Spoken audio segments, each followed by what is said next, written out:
आपण रोज दूध, दही, पनीर खातो. पण कधी विचार केलाय का हे आपल्या प्लेटपर्यंत कसं येतं? डेअरी इंडस्ट्रीमध्ये नक्की काय घडतं? गायींना वारंवार गर्भवती केलं जातं. गाय किंवा म्हैस दूध कधी देते? जेव्हा ती एका वासराला जन्म देते.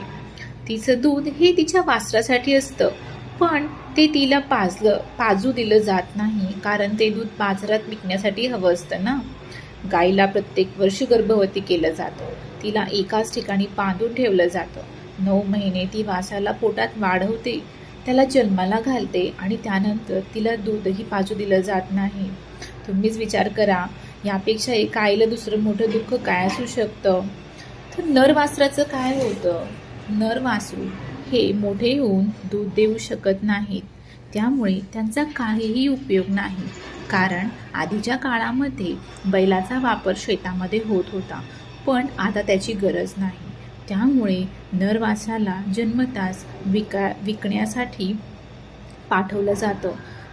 कारण त्याचा उपयोग काय आहे आता? तर त्याचं मांस खाण्यासाठी. लोकांना मांस खायचं आहे ना, तर त्याच्या कातडीपासून वस्तू बनवायच्या आहेत, त्या विकायच्या आहेत.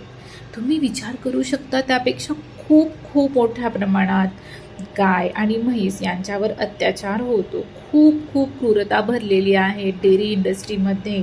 तुम्ही जर दूध दही खात असाल तर माझी तुम्हाला नम्र विनंती आहे, तुम्ही एकदा डेडली डेअरी हा व्हिडिओ पहा. मी याची लिंक डिस्क्रिप्शनमध्ये दिली आहे.